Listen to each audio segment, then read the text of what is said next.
Hey everybody, welcome back to the podcast. Today we're hanging out with my friend Gardner Beson. He also goes by GARDNSOUND, and we talk about all kinds of crazy stuff during this episode, including him getting a vasectomy the day of us recording this. So there's a lot of wild stories in this episode, and hope you enjoy. If you've never heard of GARDNSOUND or Gardner, he is a literal jack of all trades from Atlanta, Georgia. He has helped renovate some really nice recording studios, including Matt Davis's Dolby Surround sound, state-of-the-art studio in Orlando. He's also helped repair and work on Chris Lake's studio in LA. Apart from being a studio construction wizard, he's also worked as a chef, an accountant, a prop builder. He's created a lot of video content and collaborated with Mr. Bill, who was on the podcast back in the day. He's also released a total of 6 studio albums, with at least 2 more to be released this year, and I'm really stoked for you to hear his new album, which is way different than his other stuff, and also really, really good. In this episode, Gardner and I talk about a lot of different things, about his vasectomy, about his studio construction experiences, and working with some state-of-the-art studios. We also talk about the mental struggles of being a creative in general and the hardships that a lot of artists and creative people face, such as addictions and all the other things. Talk about some of his technical process making music. Yeah, make sure you give Gardner a follow and stay tuned for his new upcoming album. Last but not least, I'd really appreciate it if you would follow or subscribe to the podcast wherever you're listening. And if you're on Spotify, leave a review. Also, if you're on Spotify, you'll notice that now there is actually a poll. So there's a Q&A section. So I'm just going to post random questions. Please respond to the episodes. I'd love to hear what you guys are thinking out there. One last thing, if you would join the newsletter, you'll be the first to get new episodes, and I'll share other fun content and packs and racks and things I'm creating in the future. Just go to liveproducersonline.com/newsletter and you can join there. Check back on Tuesdays for new episodes. And without wasting any more time, let's jump on this episode with Gardner. Nice, man. That's a nice rack you got there. Yeah, right? I built it. The actual frame of it is welded steel. These are panels that I made out of cypress. Oh. I spent a long time trying to figure out exactly what kind of rack I wanted and needed, and I built this. So you see the Euro rack on top goes all the way across.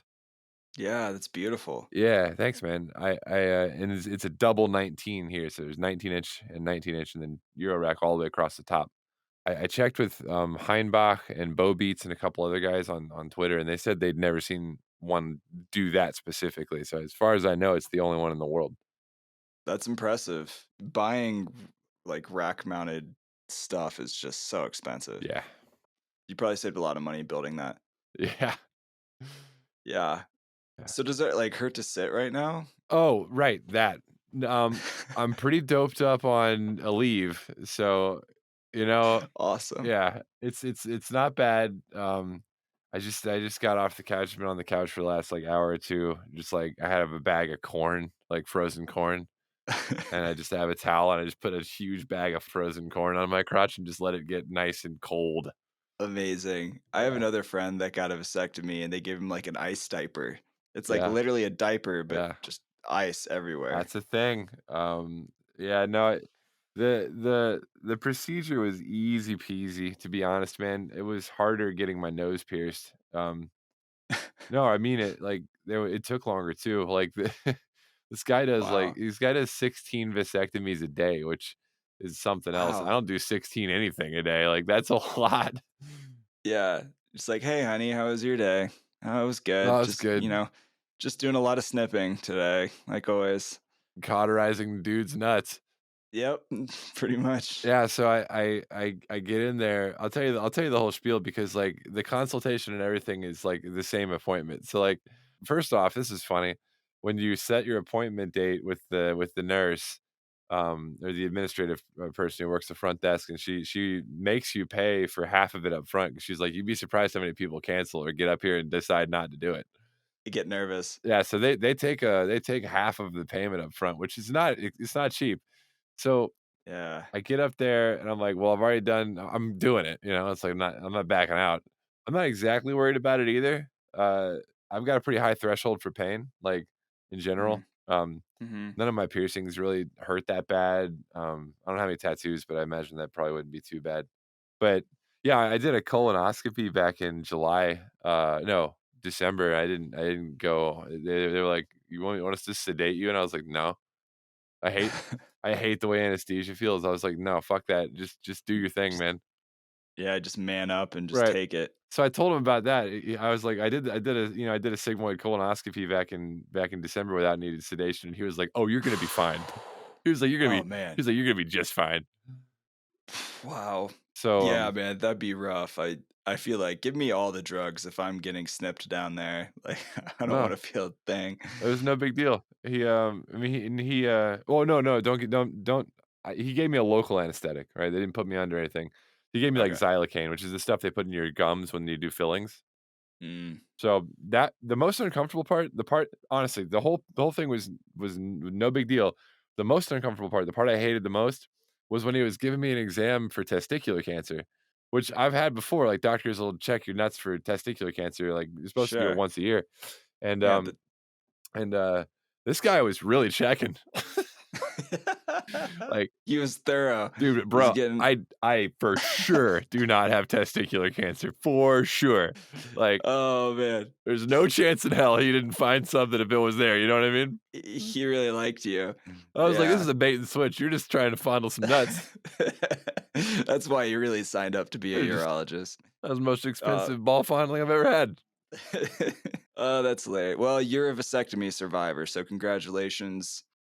Okay, so here's a really like ignorant Uh-huh. question, probably slightly inappropriate for this podcast, assuming most of my audience is 18 and up.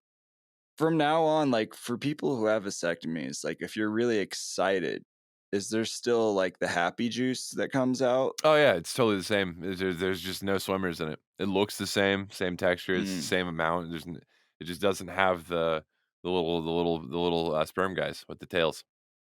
So it's like pulp-free orange juice then. Yeah, sure. Okay.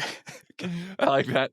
I'll go with that, yeah, yeah, Cool. yeah. Yeah, I was just really curious because I'm sure I'll be in your shoes someday I've or heard in it. your shorts. I heard a friend, a comedian, describe it as, it's like Beyond Meat. It looks the same until you taste it and you're like, "Ah, there's something missing." Uh, well, good, man. I'm glad you're feeling better, and it seems like you can sit comfortably, so that's important. Yeah. Yeah, They said I'd good. be fine by Monday, so here we are. Yeah. So how's Lila doing? Is Lila still around? Lila is around. She does not live with us anymore. Oh, Um, really? Okay. For anybody who doesn't know, that was your bird. yep, I had a parrot. She was a Parrot, big yeah. part of my life. This can happen. She got really territorial when we had our first baby, and Really? yeah, and we kept her on, for 3 years after that, and then, when we found out we were having our second kid, things around the house just kind of escalated a little bit, and, I think Interesting. yeah, I think she kinda knew what was going on. It turned into, like, a real toxic environment for us and her, um, Mm. so we rehomed her, uh, Oh. so she's with another family now. Oh, I'm sorry to hear that, man. Yeah, it's a She bummer. was she was I know you guys were really close and she was real entertaining for some of your videos too. I know she'd just kind of be in the background dancing Yeah. and having a good time in the studio. That was, like, the second hardest night of drinking I've ever had in my life. Oh It man. was not Yeah, good. dude. Well, hopefully she's happy now and she's in a good place with somebody else and I'm sure they're probably loving her and Yeah. having a good time. It was the best decision for both of us. We weren't providing a Yeah. good environment for her, and she was definitely not providing a good environment for us. Hey, I didn't know that birds could get territorial with children. I've never heard of that. That's wild. Yeah, well, they bond. So or most birds do. So she Hmm. bonded with me, which means that she was assuming I was her mate. And, Mm, like, mm, I was spending time anytime I would, like, spend time with Marigold, she would just lose her mind. And, like, yeah. and for anybody wondering, it's not like, she's just, like, talking a lot. It's no, when birds lose their minds, they are very loud. Like, it damaged my hearing a little bit sometimes. Wow. Like like, Wow. way too loud. So, Man. it was one of those things where it was just like, "Alright, it's either I Mm. was looking at it as I lose part of my frequency spectrum or I keep a bird, and I was like, Wow, that's crazy. I didn't know that. I'm sure it's different for different types of birds too, because there's a lot of types out yeah, there. But yeah, I had my previous dog. I remember my girlfriend would get really jealous because I'd spend way more time with my dog. It's kind of like the flipped role here. Like I right, was the bird, right. where I would just ignore my girlfriend and spend more time with my dog. At the time, she got really angry, and I just told her, I was like, "Well, if you greet me every time I come to the door like she does, I'll pay more attention to you." Like that didn't go very well. No, I imagine she that didn't go over she well. didn't take it very Nah. well. No, S no. Speaking of birds, dude, how is the saga with the geese? Oh, dude, thank God. I don't live at that apartment anymore, but I talked to my friend who drives by that apartment 'cause she lives close to it, and Uh-huh. she said they're still going strong. Yeah, my apartment complex like did nothing. The infestation of geese in that apartment complex, like the geese were literally at that point letting me live there. Because it was just, I mean, it was like a 90-to-1 ratio of geese. It was wild. Yeah. Dude, So, I mean, it was tough walking outside, just going to my car without stepping in poop. So, yeah, I'm glad that's over. I miss the geese stories on Instagram for what it's worth. Oh man, I could tell you geese stories for I days. miss the I've geese. got, and I don't miss them at all. They're evil. They're like, I saw a really great meme about them being cobra chickens because they are. They've got like long necks Yeah, like a cobra, and yeah. they hiss. They hiss like a snake, Yeah, but they got like chicken butts, and they think that they rule the world, which is hilarious. Like in their minds, they are the most dominant yeah, creatures on the planet. yeah. They have no fear. But yeah, I got some good goose samples. I had that goose sample Birds and pack. cats are like that. Cats will do the same thing. They're like, "Oh, yeah, we're it's nobody's higher than us." Yeah. Yeah, yeah, they're the top. They think they're top of the food Yeah, chain, which is hilarious. They're the most awkward looking creatures. yeah.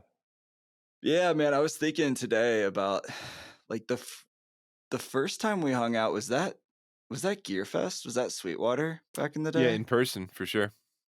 Okay. Yeah. Yeah, that was interesting. Anybody doesn't know Gear Fest, it's like a Sweetwater massive music distribution company. They have every year like a bunch of industry leaders and vendors that come and showcase their new products and music gear and stuff. And that was a good time. The hotel was sketchy as hell Yes, it that we was. that we were at.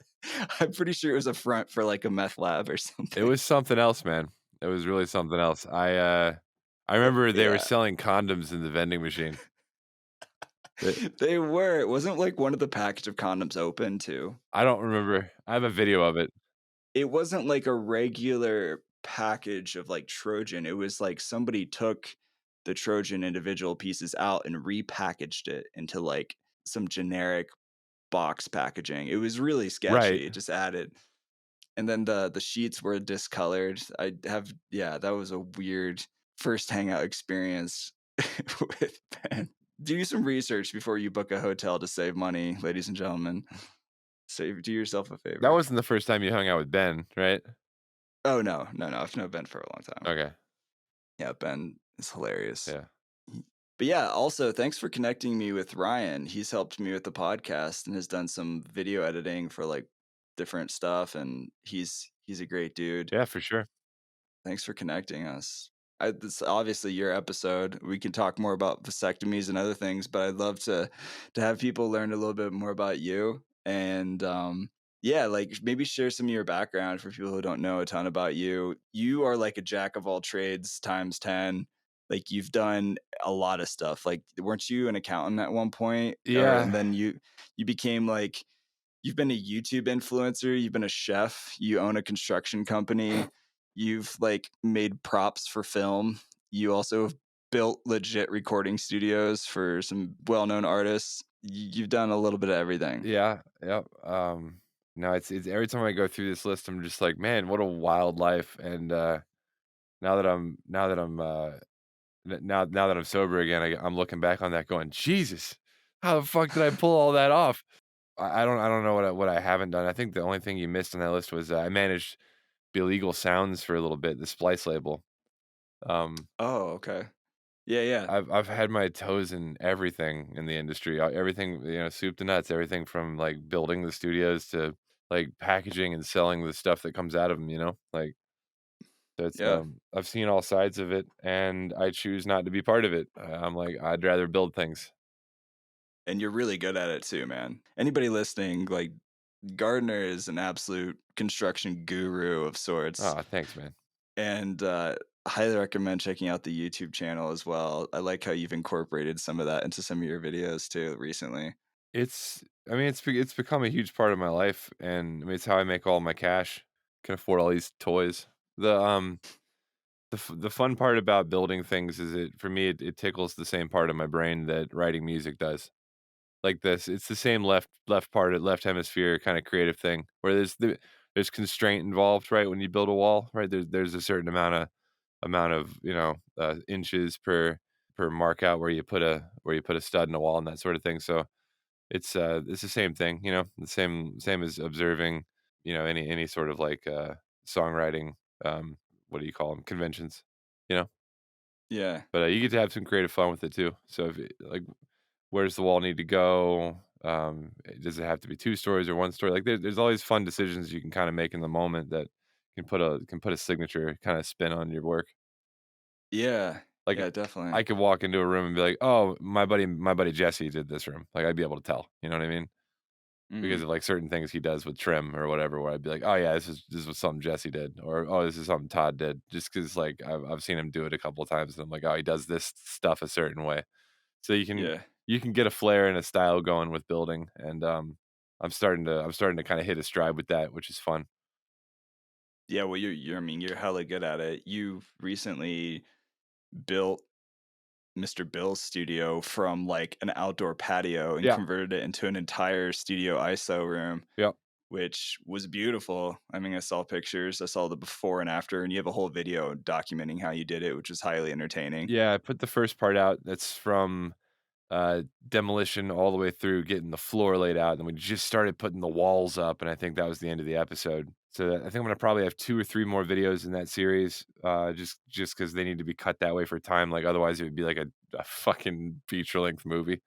Um, but, like, we just, like, set the camera down, and I was like, "Just let it roll," and take, time lapse photos and shit like that. The part that is the hardest, and I'm actually still not technically 100% finished with it. I have to finish the siding on one side of it. It's just taking forever to get it over there because of the weather. Like, Mm. it keeps raining, uh, over here in Atlanta, and I'm trying to get up on ladders and shit, and I don't play with that. Like, if it's wet, I'm nah, not getting on a ladder. right. I'm not Not getting worth it. I'm not getting more than 3 feet off the ground if it's raining. Yeah, nobody's giving you workman's comp. Mm-mm. That shit's hella Yeah. expensive. Yeah. Oh, for sure. Yeah. Didn't you like how long ago was it when you like had a nail go through your foot? Wasn't that working on the same studio? I've had 2 issues with nails, and the first one was because I had inadequate foot protection, so I bought some shoes that have a steel plate between the sole and the footbed, and Good plan. it still went through. So, Really? Did you yeah, get a refund? You I should have taken no. those back. I mean, I don't know what to do about it really, like, "Hey, I stepped on a nail." They're like, "Well, don't step on nails, dummy." Wow.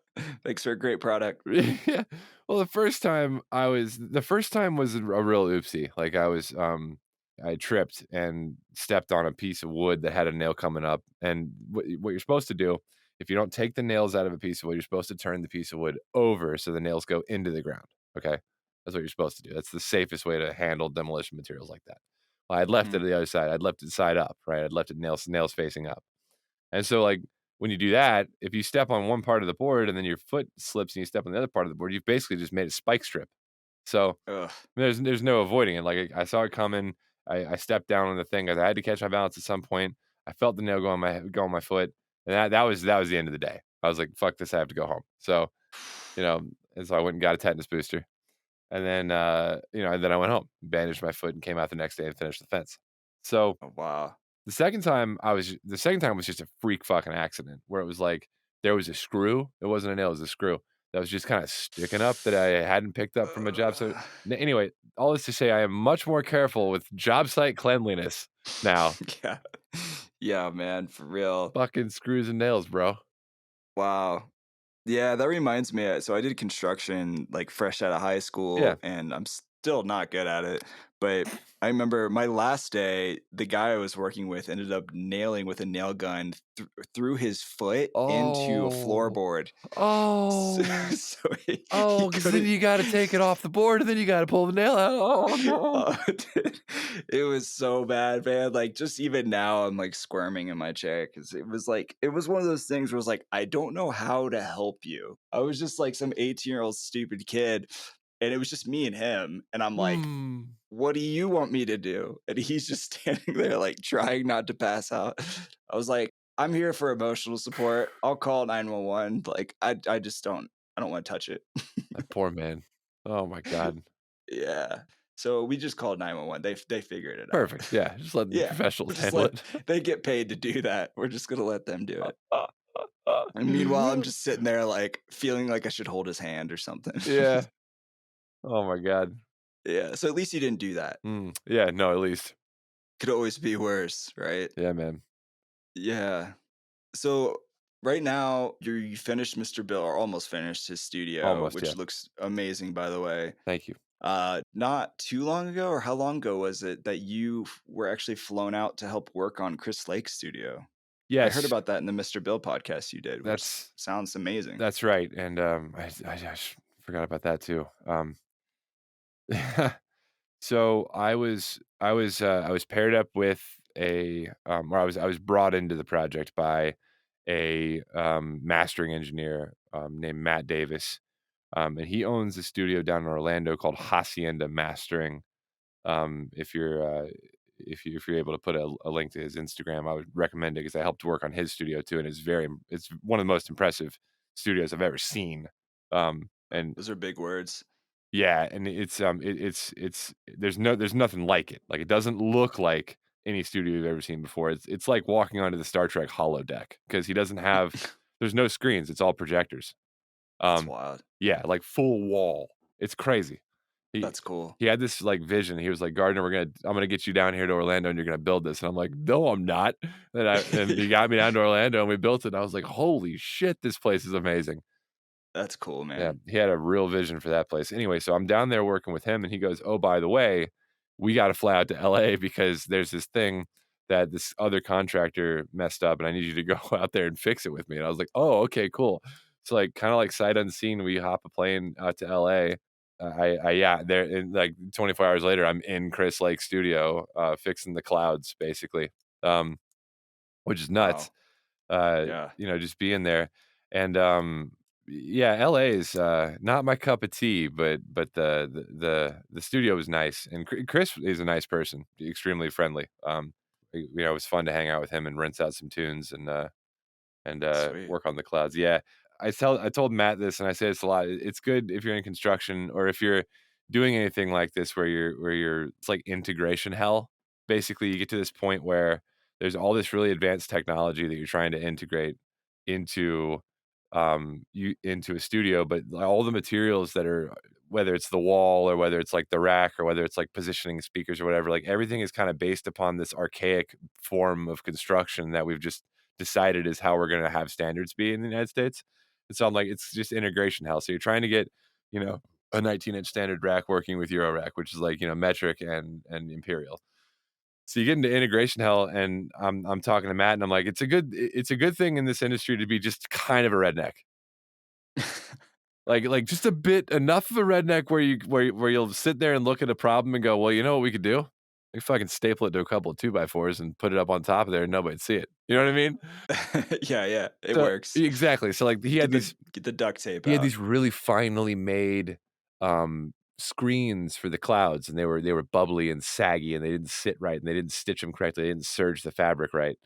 And, and basically, what we had to do was, like, stretch new fabric out over these custom clouds, and the way I got the fabric to stay up on because the clouds are built into the ceiling, there's no taking them down. So I got the fabric right. Because imagine this, you're stretching fabric over a thing, Dan, that's a pain in the ass, right? In general. Yeah. Okay, but now do it upside down, right? Because the cloud's up on the ceiling. So, yeah, so You what I can did take the clouds down? nope. So what I did was I bought the fabric a little bit bigger than the cloud. I stapled part of it to a 2x4 and screwed that into the top of the cloud, and then did the opposite. I rolled up the fabric on the other side of a 2x4 and stapled it, and I stretched it out over the top of the cloud on the other side, and then I just fucking, like, plugged it in with basically with, the cord that you use for screened-in porches. I used that to press it up into the ceiling, and then I cut the excess off, and it looks perfect. Awesome. That solution to get it up onto the ceiling was total redneck bullshit. Like, I told Matt, I was like, "I'm gonna do some redneck bullshit, and Chris is not allowed in here while I'm doing it, because like, if he sees Don't us tell Chris. Don't tell him. Hopefully he doesn't hear this podcast. You'll never know. if he sees us doing this fucking bogan bullshit, he's not gonna pay either." It's like, That's awesome, man. this is Hey, gonna if it work. works, it works. Yeah, basically, I was like, "This is gonna work, but it's gonna look like fucking horse shit until it's, like, working." Yeah. Oh, man. I've been talking about it. I'd love to have you come out whenever I have a permanent residence and work on my studio someday. And you can do all the redneck bullshit you want as long as it looks good. I don't care.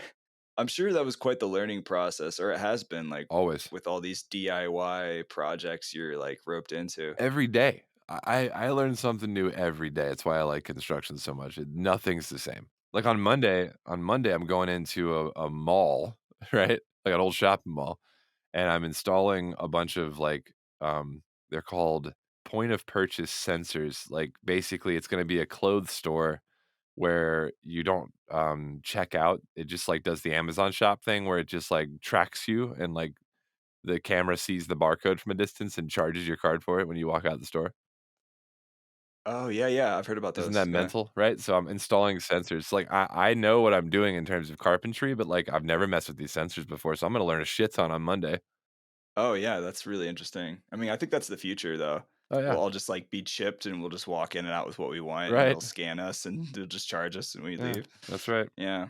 Yeah, I heard about the project for Matt's studio specifically was kind of like a tough semi nightmare because of his projector situation. Because I actually tried using a projector and doing similar thing that he did for his, where just the whole wall is just a projector Yeah. and buying a custom screen. Well, it's a great idea because like one of the biggest problems in a studio is comb filtering from a screen. And well, then what if the solution is just don't have a screen? Yeah, All right, that is a solution. But what's the, yeah. what? Tell me what your problems were. I mean, the projector was loud and like What else? it was literally a space heater for my Yep. room. Like it was very hot. And I was doing some research. You can buy a special kind of paint if you have a completely flat wall. You can buy like a special kind of paint and just Yeah. paint that entire wall, which is basically a screen at that Yeah. point. So he doesn't have, it's not a painted wall. He's got projector screen that we pressed into like have you ever heard of Fabric Track? Isn't that kind of like it's like a glue, but it's like a seam? Yeah, kind of. So Fabric Track is like on a screen porch where you press the screen into the little like slots on the side of the screen door, the screen porch with a Mm. roller and a piece of rubber that kind of holds it in place. Yeah. Fabric Track is the same thing, except it's designed to hold fabric. Basically, you make a false wall out of fabric, and then behind it are the speakers and the treatment. So Matt's main monitors, you can't see them; they're behind the screen. Oh, that's wild. Yeah, so And that doesn't affect the sound at all? not at all. Completely acoustically transparent. I think we did some tests, and it was like zero point zero 0.01 decibel reduction. Like it was like negligible. Wow, that's amazing. Yeah, so he's got 2 main PMCs, 2 subwoofers, and a center channel sitting behind these screens. He had 3 projectors, one for the left corner, the right corner, and then the main wall. And just like you said, the problems are they're loud and they're hot. And we turned all 3 of those on, and it was like the noise floor went from like -96. It was -96 decibel noise floor in that studio. It's mouse fart quiet. That's beautiful. It's so quiet. And when you turn those projectors on, it was just like, and we're just like, That's the worst. yeah. So we built a hush box for the main projector, and we just basically resigned ourselves to leave the side projectors off unless we were trying to show it off. Like we couldn't really find a solution for that. There was also a problem with the projectors pulling, not the projectors, sorry, the fabric track pulling on the framing that I'd installed for the projectors. And if I could go back and do it again, I have a better solution in my head now for that problem. But at the time, basically what would happen is the fabric track got so taut in tension that it was going like this on the sides, barely. Like I'm talking like maybe like a quarter of an inch deflection, a rise over run. But when you have a projector that's mounted that far back, when it shoots its lines, you do the lineup thing with the grid, right? To try to Yeah. line everything up, you can see the deflection. And it was like it just kind of ruined the thing he was going for. I felt really bad about it. I didn't really know what to do about it. I feel like now that I'm sober, I want to make a trip down there and fix a couple things.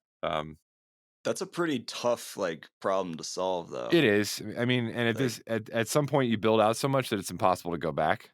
interesting.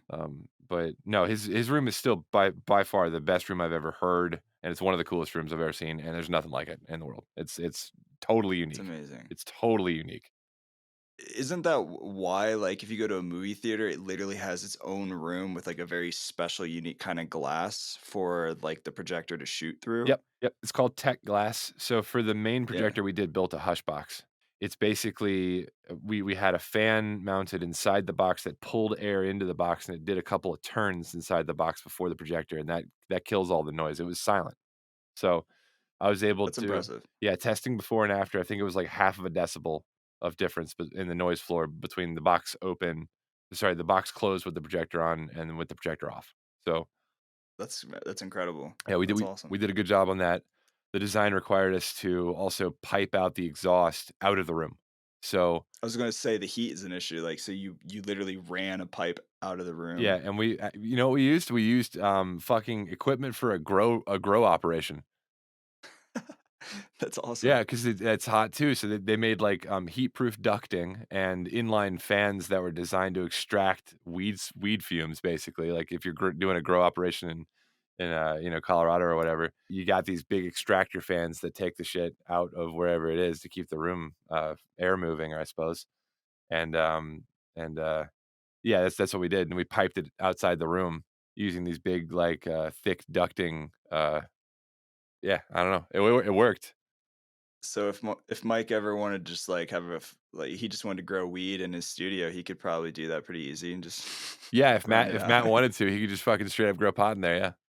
You really did him a favor, Sure. actually. Yeah, Amazing. that was nuts, but that was all custom. The projector it's a laser projector, so it's not like just a regular projector, like, it's a laser professional projector, like movie theater projector, and so it was loud as fuck, and it generated a ton of heat, but the image was absolutely breathtaking. We watched Dune in there. A laser projector and, like, a legit Dolby Atmos studio, like, that sounds fantastic. That was awesome. Yeah, well, I mean, that's also interesting, like, the whole spatial audio world is, like, pretty new to me, like, I don't know a ton about it, but I'm fascinated by it. Did you, like, learn much about the whole positioning of setting up, multiple surround speakers in an environment like that? Oh, like the Atmos stuff? Yeah. Yeah, so we had left, right, front, we had center, 2 subwoofers, and we had, speakers that were next to our ears, like headphones, um, Hmm, and then rear channel, left, right, and then 2 subs in the back behind us, and then there were 4 speakers in the ceiling, so I think all total that's it's a lot of speakers. 6, 7 plus 4, 11.4, I think is the final math, but Wow. That's no, incredible. yeah, Matt is the brains behind it. He's got all the math down for where things need to be placed and that sort of thing. I was just kinda making it happen. Um, Yeah, but I mean, what I needed to do was make custom mounts, like, there weren't any mounts, like, so I welded custom mounts for the ceiling and the sides and everything, like, because the speakers aren't just sitting on stands, like, they're floating in in the framed, like, wall, like, it looks like they're just suspended in air. it's Um, amazing. so, like, everything I did was, like, trying to make it not only just, like, you know, functionally safe because, again, these are $1,000 PMC monitors. Yeah, it'd be a real sad day if one of those just flopped Oh, off yeah. of. Oh, yeah. It'd be fucking tragic. Yeah, so, like, not only did they have to, like, look good, they had to basically be invisible and, like, also be strong. So it was fun. It was real engineering shit, man. I had a good time. It sounds like my left brain would be melting trying to figure all that out. Oh, yeah. No, I was drinking heavily.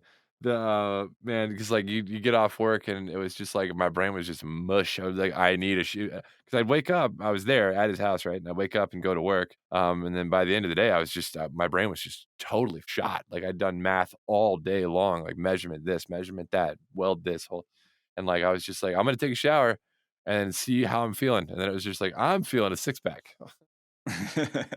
I need to lose a couple brain cells Yeah, in I this need to. process. Yeah, you know what would help this situation with my brain cells being shot if I killed more of them. Yeah. Yeah, did you see that there's a new pack came out a couple weeks ago, I think. It's Max for Live Spat, created by a developer called Music Unit. I think it's like 135 bucks and it's like creating spatial audio for like Dolby surround sound kind of stuff for dummies, and it's actually amazingly user friendly. Hmm. Like it has the whole like guide when you open it, and you can see on the right of Ableton, it like walks you through how to use it, and Oh it comes wow. with practice projects. It's surprisingly user friendly because that's all like rocket science to me until I started like diving in and playing with it. Same. But That's if cool. anybody wants to go ham with spatial audio, check that out. Sprat. SPAT. SPAT. Spat Devices, I think, or Spat Pack by Music Unit. If you just Google that and then go Yeah. to the Ableton Pack website that pops up on Google, Cool.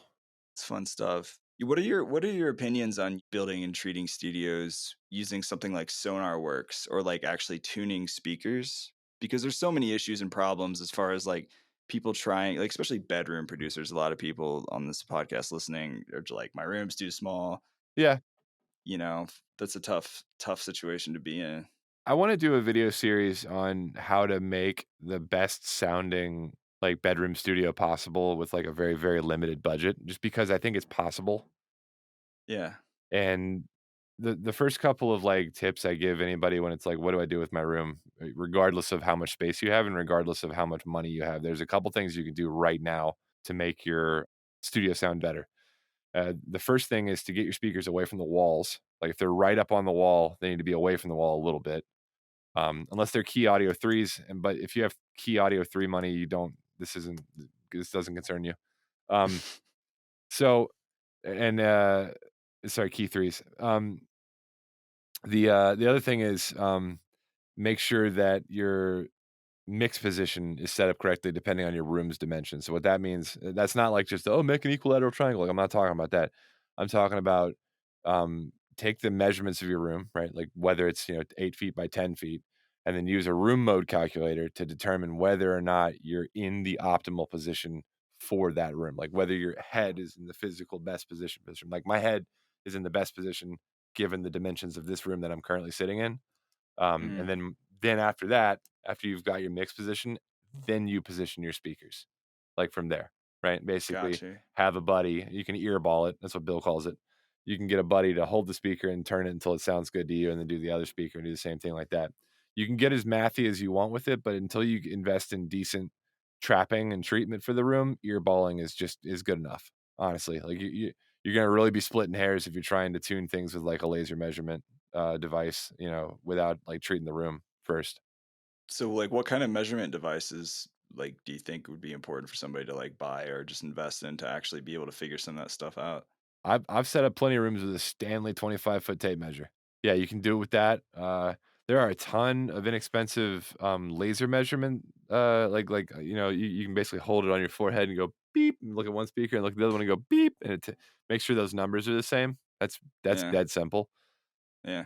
For taking like a measurement of mix position to where your ears are, and then make sure the distance between the speakers is the same as well. So if you look at one speaker and go beep, and it says 30, and you're like, cool. You look at the other one and go beep, and it says 30. You go, cool. Then you take that laser measure and go to one of the speakers, and you go beep, and make sure it says 30 between those two, and then your speakers are set up, assuming your mix position is correct. But that involves basically measuring the length and width of your room and then looking at a room mode calculator, which I can, if we're able to put links in the episode or the description or something, I can send you a link to my favorite room mode calculator. It's free. You can use it online. You basically put in the length and width of your room and it spits out exactly where your mix position should be. Oh, that's sick, man. Yeah, please send that to me. I'll include it in this episode for everybody. It's free. Yeah, that's my favorite price. I love that. And then yeah, like Sonar works. Like, I mean, if you don't have the money for treatment, like if you don't want to make your room into like a traditional studio, then Sonar works plus a pair of decent headphones. That's the way to go. Mm, You know what I mean? Like if I have like if I've got KRK Rocket Eights and no treatment in a room, it'd be better for me to invest in SonarWorks and a decent pair of cans. You know what I mean? yeah. Yeah, what kind of headphones do you have now? I think they're ATH M50. This is not the M50X. This is the last model. Yeah. They're DJ. They're DJ headphones. Same ones you have. Yeah, these are great. M50X. Yeah. I also these are like my like toss around, throw in my book bag. I don't care if they break kind of Yep. headphones. But I have the DT 990s Biodynamic. Oh, Love those things. But they're like kind of they need like some kind of amplifier. They need some extra juice because if I just plug it in my headphone or my laptop, like I can't get it loud yeah. enough. So I run that through like a mix station PreSonus, and that gives it some extra love. Yeah, you and me are wearing the same headphones. I just changed out the cushion. Oh, fancy. You got the red cushions. They're There. velvet. Are they extra soft and Yeah, squishy? it's because the ones that came with fell apart. These haven't gotten to that point yet, but I'm sure they will. They start flaking. It's like a shedding dog. Yep. You just find little black flakes all over your mixing desk. Yeah, I was using them to DJ, and they were like beer soaked, and I was just throwing them in a backpack every night. Yeah, those look comfy though. It's good to have like nice cushy pillows on your ears. You got to get something comfortable. Yeah. Yeah. What's the future of your YouTube content? Because when I first met you, the first time we hung out, Gearfest, you hit your 10,000 subscriber mark, and that was a long time ago. Oh shit, that's right. We were at We we were at celebrated, w- went to like Logan's Steakhouse or something like that. no, no, it was worse than that. It was like It was Texas Roadhouse bullshit. it was something like that, man. It was definitely a chain like oh, it's Cheddar's. Or was it Cheddar's? They have good rolls though. I like their The buttered rolls were rolls. They're great. I remember the rolls. yeah, definitely clog your arteries, kind of like rolls. I remember we were asking people at the table next to us, like, "Hey, can you click this button? It's gonna go over to 10,000 for my buddy." Oh yeah, that's true. We were asking total strangers to Yeah, follow your YouTube channel because it you were was. like 3 people away. I was like 3 people away. I was like, "Come on, please. I just wanna let me get it for Instagram, come on." Absolutely, dude. Like a Yeah. fucking bum just begging for change, like, "Come on, just click the button. Just please click the button. You're like panhandling people at Cheddar's for more Click the subscribes. fucking button." Oh, that's good. Yeah, they're like, this guy's crazy. We should probably take the kids and This leave. guy's nuts. Oh man, what a good throwback. Yeah, well, as far as like the YouTube stuff, like what do you have planned for the future? What are you thinking for that? So, I was actually man, I'm revamping my website, number 1. So that I is saw that it's on WordPress because when I went to your website, it said coming soon from WordPress. so hopefully when this episode goes live, I'll be done. And I can, and people will click on it. It won't say coming soon, but if it does, I'm sorry. I'm still working on it. Yeah, just come back later. Yeah, just come back later. I'm focusing more on helping people avoid the mistakes I've made because I think there's a lot of room there to explore. I can we talk about alcoholism a little bit? We could talk about anything you want, man. I'm here for all of it. All right, let's talk about alcoholism. So, I'm an alcoholic, and it was about I've discovered this twice about myself, and the second time I went out drinking again was actually I was starting to fiddle around with drinking a little bit when I met you, and we went to Indy, and no, and Gearfest is like sort of when I started drinking again. I had been sober for like 3 years, and I was like, "Ah, I'll go back out there and see if I'm still an alcoholic. Spoiler, I still am. Um, it turns out that shit Yeah, just doesn't go away. yeah. So I'm making content that kind of focuses on avoiding those like drinking and drug traps.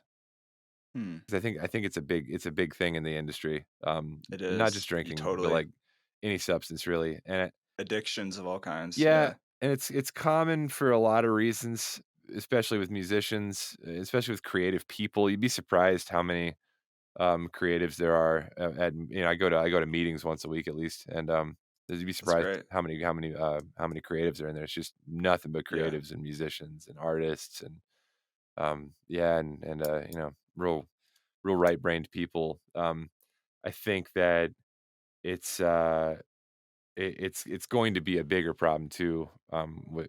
Just with the advent of how big of a deal social media is becoming. Um, Mm, the inherent toxicity of curating an online persona versus what you're actually doing in person. And mm. yeah, actually, I'm working on a post for my website right now. I was working on it today because I had nothing better to do because, again, balls problems. And Yeah, a lot of sitting. yeah, a lot of sitting going on today, sitting on my balls. And Corn. corn, yeah. I had a lot of time to think, and a lot of my early YouTube and a lot of my early music and a lot of my early jaunts into social media trying to be an influencer were predicated on wanting to be famous and wanting to Mm, be, because I wanted validation, because I wanted to prove that leaving home when I was 15 to go to a boarding school for music was a good idea, right? mm, Trying to get that external validation, when it comes to music, and trying to, again, ever since I saw a fucking music festival in 2009 with fucking Dead Mouse, I was like, "Oh, I want that. That's what I want. That's what I need. I need that. Like, I need to be that guy on mm. stage being like, 'Here comes the drop, bitches.'" Like, so, like, but that's Yeah. not the right reason to pursue that shit, you know? Mm, Or yeah. at least that wasn't enough for me at all. So I shut the channel down pretty hard when my first baby came along just to take a break, and I never really came back from it. Mm, So I am trying to reboot the channel in a form, but it's gonna have to be in a form that is more sustainable, that isn't focused at all trying to get clicks and plays, because that's all I was doing. I was doing like the how to make music videos, and occasionally I'd have a gem where it's like, "Hey, you ever tried this in Ableton with Theory?" Like that would be some authentic content. Like every fifth video was some really authentic shit where I was excited about it and really being a human on screen, but most of it was like just me trying to get people to fucking click the subscribe button like a junkie. mm, Like that. I mean, mhm. it's a funny thing to be like, click the subscribe button, but like really, that's kind of what it was. Like people are like, oh, Yeah. how'd you get 20? I think it's like 26,000 now or something like that. Like, how'd you get that? I'm like, dude, at the end of the day, all I did was get 26,000 people to click a button. It's not that big of a deal. Like Mm, that's all that means. It's just internet points. And like yeah. that, this Yeah. is older me now talking to younger me, and what I'm trying to do now is look at my channel as an opportunity for me to instruct some younger folks about some of these pitfalls that I just bought hook, line, and sinker Yeah. and fucked my life up for a couple of years. Like I almost lost everything, dude, this last time.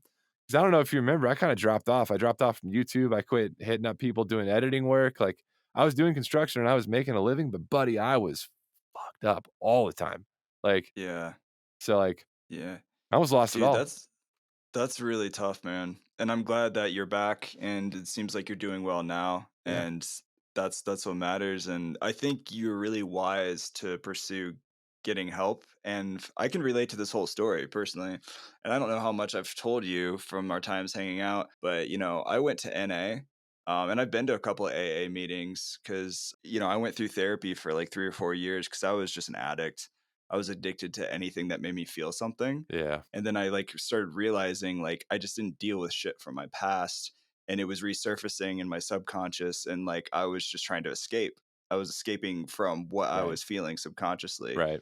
And everybody deals with some kind of problem or issue. Some people's trauma is more severe than others. Yeah.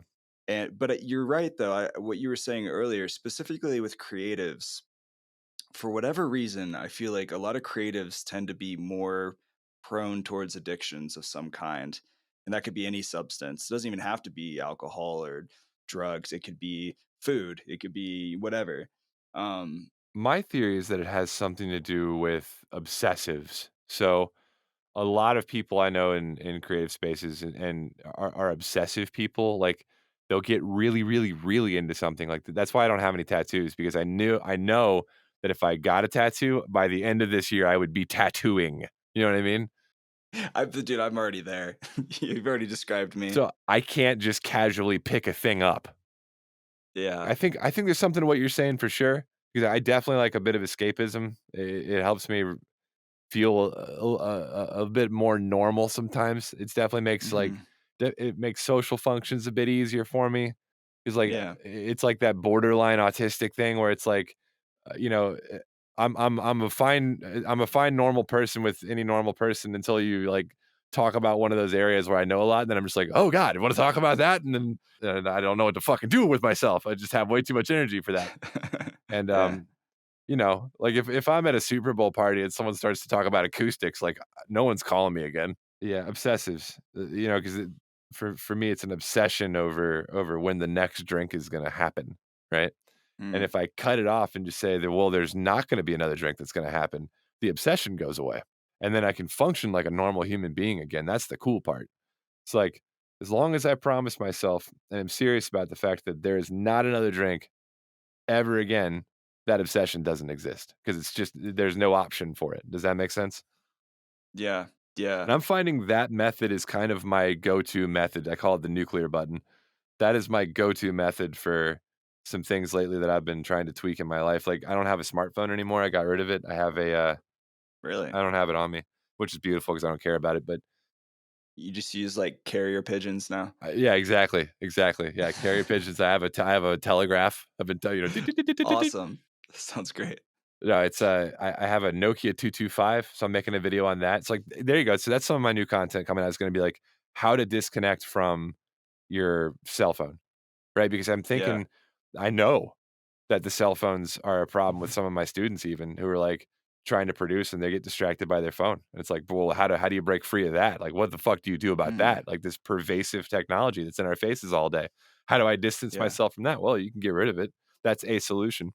Um, so I have a little Nokia brick phone again. It has Snake on it and everything. Um, amazing. Yeah. A snake. Wow, what a throwback. Yeah, so Is- I'm making a tutorial for how to disconnect from your smartphone. And maybe not like get rid of it altogether, but like maybe have the option where if you don't feel like going with your smartphone for the day, you can take your SIM out and put it in this phone. You know what I mean? yeah. Well, there's like a couple apps, and I think there's one built into the iPhone now, where you can. I might be wrong, but you can limit your time on certain apps. Like it'll literally lock you out. It'll kick you out. Yeah. So if you're like, I only want to spend 20 minutes on Instagram a day, then Yeah. it'll literally kick you out of Instagram So for that 24 hours. that's a thing for sure, and that works for some people, but for weird obsessives like me and Bill, I know for a fact that he's told me before that that kind of thing for him and same for me would basically just mean I click a couple extra buttons to get my fix. That's all. Yeah. Like, Sometimes you just got to completely unplug, yeah, and reset. And I feel that I just completely. I took a sabbatical from social media for like 3 months, and like I just felt so clear-headed. yeah. And have you seen The Social Dilemma? No, I have not. Oh man, you got to watch it. It's so mind-blowing and eye-opening from like a psychology perspective of like what social media has done to the generation that we live in now. I'm with you. I'm It's gonna write that down. I think it's on Netflix still. It's really interesting, man, the way they break down how these social media apps were designed and built algorithmically to be addicted. Like you become addicted to Yes. these apps, Yeah. and it's a physical and mental addiction. Yeah. It's wild. So, I mean, even the guy, I forget his actual title, but he was like one of the original developers of YouTube and talked about how I think he left after a series of events. He built the algorithms that were like referring new videos to you and just like the aesthetic design to keep you on the platform longer. Oh, wow. And he breaks it down and he's just kind of like, yeah, it got to a point where now like my algorithm is just basically machine learning. It's getting smarter and smarter and better at hooking people into staying on the platform. And he's like, I kind of wish that like I could go back and change some things, but it's already there. It is what it is. But it's wild. So yeah, it's interesting. Like because these apps are really designed just to keep you on the platform. Like the endless scroll, that was never a thing like in the early stages of Facebook. And they realized, oh, if we just feeding you content, it never ends. Just that concept alone is really interesting. Yeah, we're gonna hit a point where there's gonna be like a real reckoning for what to do about this. We're getting pretty close. I mean, if it's getting to the point now where like I literally am just like I have essentially at this point just vilified. I've become an iconoclast, right? I'm basically like some sort of a tech boomer where I'm like, I think about I don't even have my smartphone in the bedroom with me anymore. Where it's just like Hmm. that thing belongs in my tool bag. I use it for certain things that I need for work. Like I have to have apps for installing security cameras for people and shit like that. Like so, Hmm. like it's just a Hmm. tool at this point. And it's like Sure. 'cause Sure. I know. And here's the thing: my computer broke a couple weeks ago, and so then I had to use my smartphone to get my email and stuff. So like, but like, dude, within 2 or 3 days, I was back on like Instagram, like on the phone, Yeah. the same fucking level where I was, and Hmm. it had been months. Yeah, so it's like, now that I've had a break from it and enough of a break where I can realize what's going on, I'm like, "Whoa, that's" Well, I think it's good to have that self-awareness. Like some people, they can literally they have no desire to be on social media, but they can have their iPhone and they can have all the apps and everything. And they have that balance because they're just very consciously intentional about not doing it. They just don't have that tendency. But I yeah, think for most people, like the way these apps are designed are actually to stimulate your that dopamine in your brain and keep you coming back and keeping you stuck. But I think there's like a balance. I think just like with all things in life, like it's social media is not inherently evil. It's just how it's affecting you and being conscious of how you're using it and how often you're using it. And I think that can be a tricky balance for a lot of people. I'll be the bad cop. My opinion is it's fucking evil. I'll be Okay. there. Yeah, that's fair. That's really fair. I think the app itself, not necessarily evil, but I think some of the people in the engineering and the people running it can definitely be The evil. intentions. Yeah. Yes. Yeah. I'll put it that way. Yeah, no, I'm with you.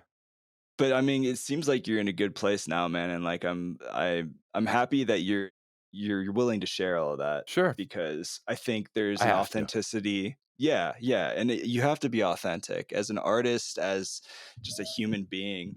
I think that's something that, if nothing else, social media has brought to light the authenticity of who we are as Yeah, humans, and I want my music to be like a true authentic version of who I am. Like it's right. self-expression in a lot of ways, and people can smell more bullshit online these days than ever. Oh, yeah. Oh, yeah.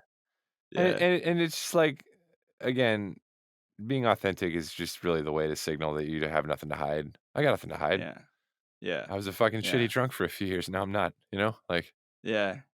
Now I have a lot of friends who have gone through AA and just like came out an even stronger, better person in the end. yeah, exactly.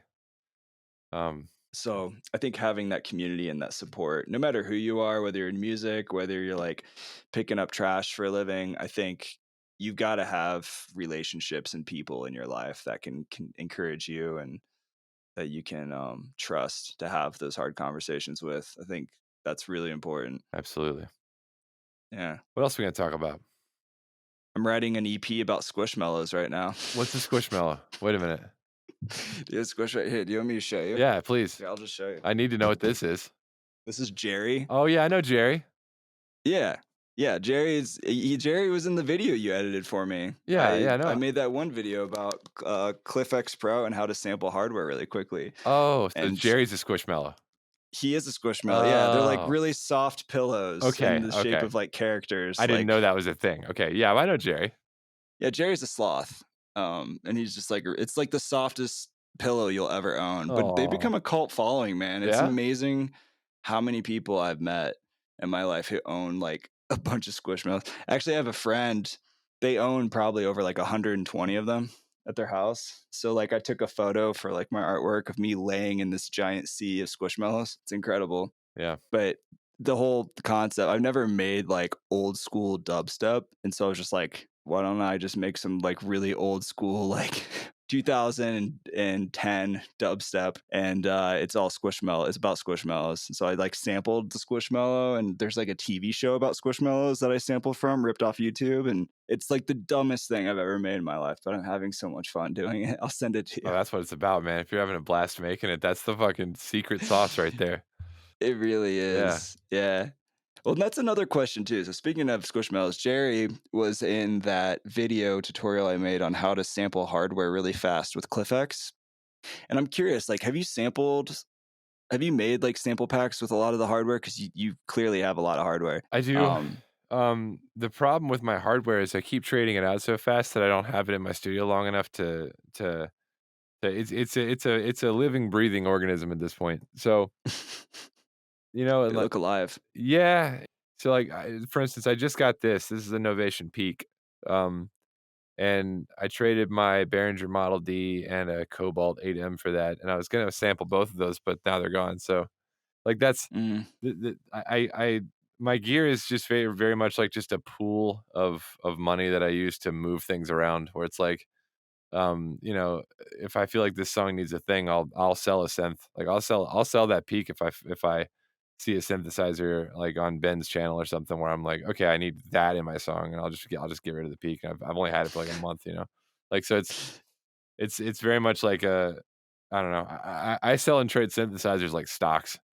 Like, Yeah. yeah, Uh, I don't have any fucking loyalty ties to any of these things, man. These are just tools. Like, yeah. But uh, that's fun though. I mean, like some people like invest money into trading cards, and yeah, your trading cards are yeah. like your really No, expensive modular I have rare synths and sense. racks. Yeah, Yeah. I got some crazy shit in here right now. What's some of your favorites? All right, so my favorite ones currently, I'll turn a little bit. Let me get turned. Yeah, turn it up. So my favorite one currently is this thing. It's called a Zoya Euro Bureau. And hold on a second. Are you about to give us a little preview? A little sneak peek? No?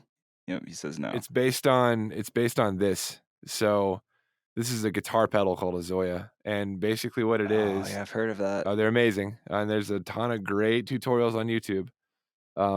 But basically, these little light blocks down here, right? You can click them, and every time you click one, you get the option to basically patch it to another block on the screen. So like the interface is these little light colored blocks, like the little thing right here, the little screen, like you barely look at it, honestly. And you attach them to each other like Maxim SP, like you just you like using Oh, cables, like okay. virtual cables, Yeah. basically. So these things are called meta modules. So like right now, I'm kind of into these two things. I've got two of them in the rack. I've got the pedal and another one in my backpack. So I've got four of these in total. Um, and the other like coolest module I have right now is this. It's called an antiphon, and what it does is it's a it's an 8-voice drone, synth. So, it doesn't have a VCA in it, like, it can't make its own, like, envelopes. It's got an LFO, but it's just 8, triangle waves, and you can create these, like, massive, huge chords with it. And Interesting. it's got a spring reverb, so there's a tank mounted behind it with a spring reverb in it. Oh, Um, sick. and, you can run things in and out of the spring reverb, and it sounds fruity as hell. Admit. Yeah, it's cool, and, That sounds fun. yeah, so those are the main modules I'm fucking with right now. Just sounds like a bunch of happy accidents. 100%, 100%. I don't think there's I don't think I'm want for anything right now, but I just sold a couple of cool ones. Like I had a Queen of Pentacles in here. Um, that was it's a drum synth, but I played with it for a couple of like songs and shit and made a song or two with it. And then I was just like, this thing sucks, and so I just fucking traded it in for one of these ones. Like, I just Yeah. I have a short fuse when it comes to hardware. Like if it inhibits me getting something written, I'm just like, all right, you're gone. Fucking You're gone. you're the weakest Yeah, link. it's definitely the hardware's fault if you don't get instant results. That's right, man. Yeah, it's not me. I know the fuck I'm doing. Of course not.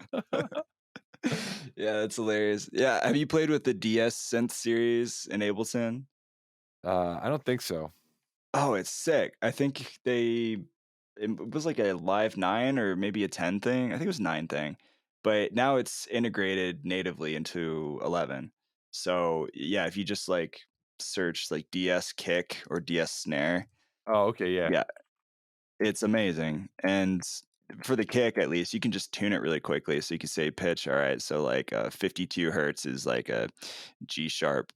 Like you can, and then you just dial in the drive and the attack, and you can shape the envelope really quickly, and it's like emulating like drum synth hardware basically. Yeah, so I didn't know this was in Ableton because I've been floating between Ableton and Bitwig to finish this album up. But for the last 2 or 3 years, I've actually been in Bitwig. Um, Really? How's yeah, that been? interesting. So Bitwig is more like a modular if it was a DAW, which is kind of nuts. So like Hmm. I really like it. I think it's got enough limits in terms of collaborating with other people where I'm not gonna go with it. Like I just it just makes it so much harder to collaborate. Like Really? yeah, because if somebody else has Bitwig, it's the same as Ableton where you can make a pack and stuff, but nobody has Bitwig. So it's like or nobody I'm trying to Yeah. collaborate with. So for me, it's enough of that's enough of a barrier where I'm like, all right, the cool things that Bitwig does really well, which it does a couple things really well, like resampling and bouncing and stuff like that. Bitwig fucking kicks Ableton's ass when it comes to that shit. Like, So wait, how so though? Because I know just enough about Bitwig to like play around in it, but I don't really know it. So so there's some functionality that you need Max for Live plugins for to make native in Ableton that Bitwig will just do. So, like, you can bounce in place in Bitwig. You can bounce post and pre-fader. You can bounce to a new track natively. You can, so, like, for me, like, my process is super destructive with resampling. yeah, Um, same. so, like I said, I'll resample and iterate, like, super quick, and so, like, Yeah, with Bitwig, I'm just like it's just a keystroke, and all of a sudden, I've got a new track with the shit that I wanted to resample. that's Like, cool. yeah, and Wait, does it like real time bounce it, or does it instantly just pop out the resample? it pops out of the resample instantly, almost Okay, instantly, and if you've got a decent processor, the render engine is light speed compared to Ableton. Like, interesting. Because yeah. there's a bounce in place Max for Live device that I use No, me in too. all of my. I've got BIP. Yeah. BIP is good. BIP is good when it works, but, like, sometimes it's being a little bitch, and, like, no, I mean it, like, let's just Max for Live in general, but, like, I think that you can also have multiple tabs in Bitwig, so, like, imagine if you could open up all of your project files for in an album, and they're just tabs in the browser. Oh, that's sick. I didn't know Yeah, that. and all you have to do to, like, to play another project, like, so, like, you can be in one tab, and you can render that and go to a different tab and work on something else. That's cool. Whole different project. Little things like that. Does that beat the snot out of your computer though? Like, is your CPU crying No, from all those projects being no, open? because Bitwig isn't very it's not bloated, so, like, the base code, the source code hasn't been altered much. They haven't added a whole bunch of, like, weirdo routines and stuff to make to slow it down at all. It's like it's real Oh, snappy. interesting. Actually, Interesting. it feels like, as snappy as it is, like, it feels like FL sometimes. Where I'm like, "Okay, this is like." FL's, like, a bit quicker, like, with the keystrokes and shit, like, I feel like it thinks a bit less about what you want it to do, and it just kinda does what you want it to do. But, I don't know. Interesting. Ableton feels pretty snappy with my M1. Yeah, no, I've heard that, I've heard that. Yeah. Yeah, and again, I have no problems with Ableton. I'm all the way up to date right now, and, I have no problems with it. It's way easier for collaboration than Bitwig is. Interesting. As far as like project file sharing and Yeah. organization. Yeah, and file management and that sort of shit, like, it's better at Mm, it, mm. and I feel like that part of it's a little bit more robust, a little bit more user friendly. There was a bug that literally just got fixed 2 days ago in 11.2, where it would duplicate like a subfolder of the Ableton project info Yeah. folder that you have whenever you collect all and save. It would like duplicate that into another subfolder in the same project, Huh. which is like only a bug for like a short period of time. Ableton just fixed that. I just saw that the other day. Well, so it's just, like, ballooning that folder out of whack. Yeah, it was weird. But Huh. if anybody's seen that and they were confused, don't worry, that's solved now. Fun Fantastic. fact of the day. Yeah, no, going forward, I'm not gonna renew my Bitwig subscription. I'm done. Um, it was fun for a while. I mean, you can purchase it outright too, though. It's not just a subscription, right? Yeah, yeah, yeah. Well, Yeah. if you quit paying your subscription, then you just don't get the updates. Really? Yeah. But you can still use the full version and export and stuff. Yeah, I just can't update it. So, I think at this Interesting. point, my subscription has lapsed, and so I'm a version behind or something like that, but, like, I'm gonna finish this album, and then I'm not gonna update it. Like, Hmm. you know what I mean? Like, I have a couple projects that are working, and I need to finish those, and I will finish them in Bitwig, and it was fun, but I think that my future is in Ableton. So, like, technically, if you wanted to, you could only make one like monthly payment on Bitwig and then own it and just stay in that version. Yeah, I think so, but I'm pretty sure they don't let you do monthly. I think you have to purchase a year subscription. I think it's the base. I'm not positive. Okay, because It's I was gonna say that seems kind of like a flawed business model. You yeah. just pay like 1 month and it's like I got it. I think when you buy a subscription, it's good for a year. Um, but I need to I need to refresh my memory on that. I could just be blowing smoke out of my beehole. No, it's cool. Bitwig Studio. I'm just curious. It's got a demo too, so Yeah. that's cool. No, it's great. It's great software. I like the devs. I think they're doing cool stuff with it. There was that controversy over the, like, synthesizer pack that they put out, but I think that that was just EDM Twitter being EDM Twitter. Yeah, there's a lot of that. I don't have any patience for that shit. I don't have Twitter anymore either, so it's like, fuck that. Dude, I gave up on Twitter a long time ago. It's nothing but virtue signaling. Have you heard about this shit with, I'm writing a blog post about it right now. It's, Not Low. So, Oh, yeah, I mean, I think she lives in Denver. I might be wrong. she does. Um So I'll give you the you know about this? I can give you the brief version. I haven't heard anything. Yeah. So there's this artist named Notlow. Somebody found one of her tracks that sounded really similar to a track that came out of a sample pack, and the sample pack was on it wasn't a Splice label. It was let's see here. I have the tab pulled up here. No, Uh you're cool. I'm editing this Ghost whole podcast. Take your time. oh Ghost Syndicate. So there was this sample pack that came out called Nocturna by Ghost Syndicate, and there was another one apparently. So there's like two of them where the demo track for the sample pack sounds very, very similar to some track that she submitted to a label, right? So people were accusing her Interesting. of taking the demo track for a sample pack because I'm sure all your people listening are familiar with the concept, but when you sell a sample pack or you sell a construction kit, you gotta include a demo. Well, Splice requires it, but if you're doing it off Splice on a different platform, it's a good idea to have a demo track so people can get an idea of what your sample pack contains, right? Yeah. Like, here's what you can do with these samples. It's an idea, right? It gets you started. Right. It's like buying a Lego, and it comes with the instructions on how to build the Lego on the front of the box, right? But Sure. but you can break it apart and make whatever the fuck you want out of the Legos. Legos are great. Yeah. So I have that attitude when it comes to samples. I think they're just like Legos, and you can build whatever the fuck you want out of them. It's fine with me. Yeah. You can either change them or not change them. You still bought the Legos. You still own the Lego, right? Like Yeah. if I build the Millennium Falcon with a Millennium Falcon kit, and people come over and they're like, "Did you design that yourself?" Like that's the territory we're getting into here. So people are like, "Okay, it's so similar to the construction packs demo track that it's not yours." And it's Oh like, man. well, no, it is. And Cameron, Venus Theory, he did a video where he compared the track and her track and tried to match them up and then did a phase swap to see if they were the same or not. And they're not. So they're not the same. There's an there is differences, but the differences are subtle, right? So people are complaining Mm, like, and I think people are bandwagoning a little bit because she's female, which I've seen before, and yeah, I hate it's that. kind of I sad. can't stand that. Yeah. So I think there's a little bit of that because wook culture is kind of toxic when it comes to that shit because it's definitely like that heavy bass wook culture kind of vibe, like her Mhm. music is at least. It's that tear out like super low wubby rhythm shit. You know what I mean? Yeah. Yeah. Yeah. So anyway, that's my 2 cents on that. I hope that's not the case, and like I would have to listen to it to make an intelligent comment, but that's really unfortunate. And not saying this is her because I don't know anything about it, but there are cases where people do just like download or even other projects. Like there's websites out there that just sell you full Ableton templates, and my feeling is like that kind of loses the joy of owning and making music for yourself Yeah. and for anybody else in the first place is like I mean people will always copy. People will always copy. I think pretty much almost every melodic lead line has already been written.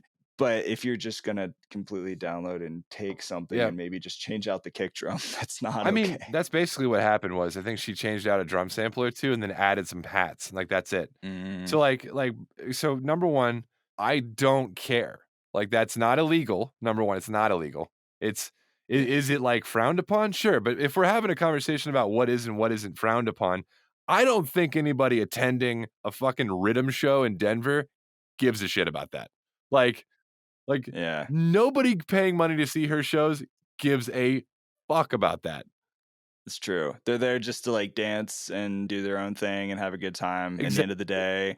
And people are already playing out other people's tracks exactly, anyway, exactly. like half the time. I mean, I can't tell you how many sets I've been to where I was I feel like most of that set probably wasn't even theirs, but people are No, having a great time. no, and People are vibing. no, and Yeah. and it's in a genre where copycatting is not only encouraged because that's the meta, like, Mm. if you wanna make, like, for instance, the genre of music, they get so specific with it, if you wanna make that style of music, you have to have the same style of hats and kicks, like, there's not a whole lot of options in the first place.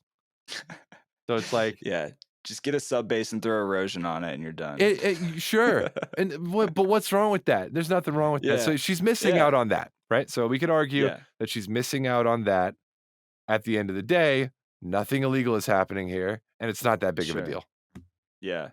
Well, that's the thing too, is I think people who make really big deals out of this kind of stuff on Twitter are usually just the most bored people online who just have nothing else going on in life that they have to like ride a bandwagon and Yeah. complain about other people's lives. I've been using that as an insult recently, it makes me feel really good.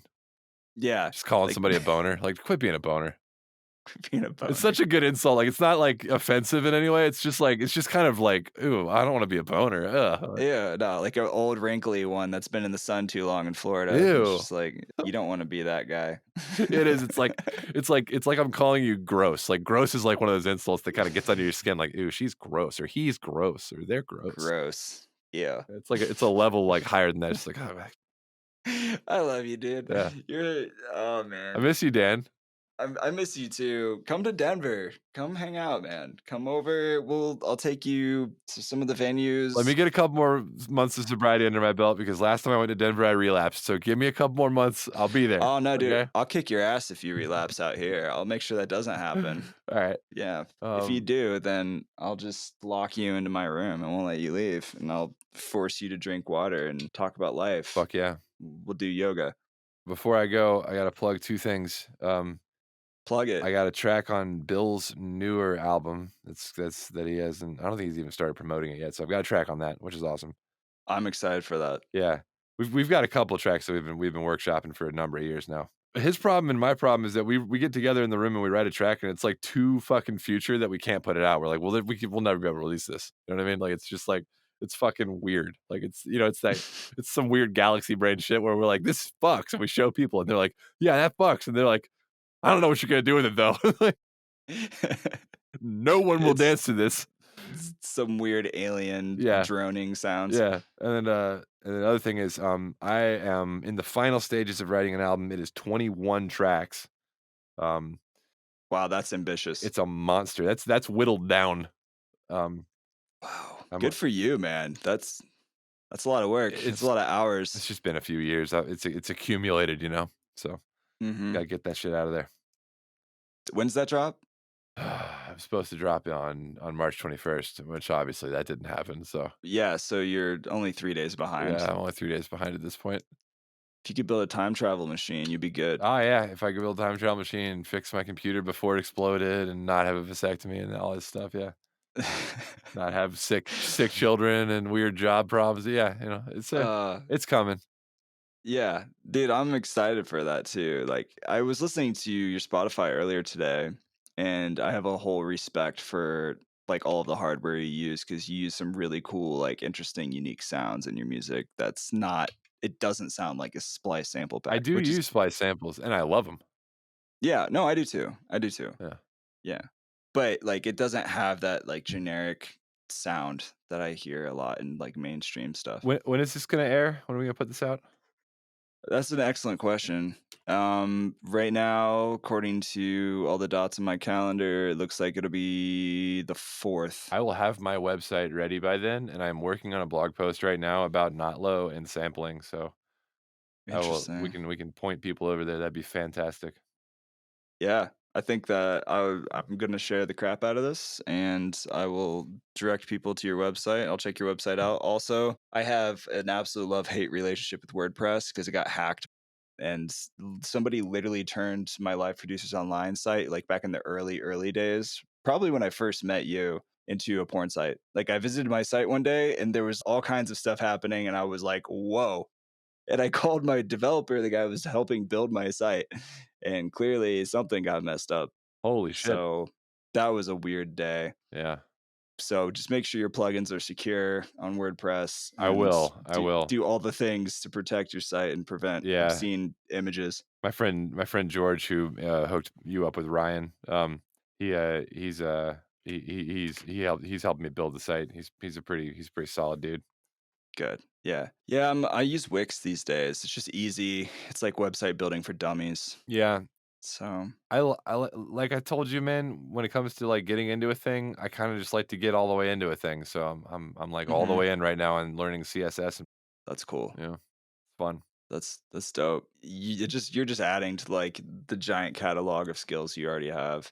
I'm excited for what you have going on, and excited for this new album and the Mr. Bill collab. And yeah, dude, at some point would love to have you come out here and maybe do another podcast in person. I'll I'm get out working there. on I'm working on possibly finding a space, talking to a couple different studios to host my podcast in person for future Sweet. episodes. And would love to actually do an in-person one with you, and then we Yeah. can nerd out. Dude, And flights between Atlanta and Denver are not expensive. If you ever want to come over here, doors open. absolutely, Yeah. I'll take you up on that. Yeah.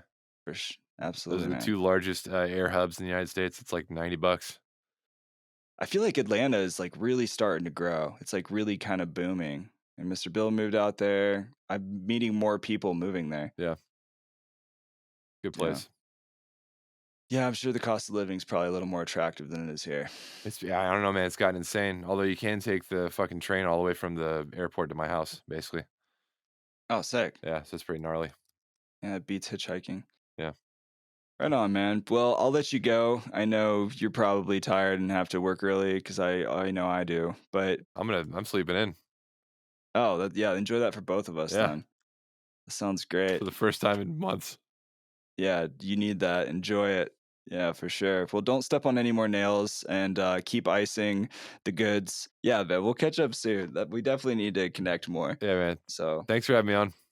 absolutely, dude. Hey, big thanks to Gardner for joining the podcast. Make sure you guys give him a like and a follow. Check out some of his YouTube content and his upcoming album. Once again, if you want to join the newsletter, you'll be the first person to get episodes or notified when they come out, plus other free fun bonus content and packs and things that I'm sharing with the world. If you want to join, go to liveproducersonline.com/newsletter and check back every other Tuesday for new episodes. Also, don't forget that if you go to Spotify, there is a Q&A section, so you can leave feedback and share your thoughts on this podcast episode and future podcast episodes. I'd love to hear from you guys and hear what you think. So much love. Until next time, I'll see you later.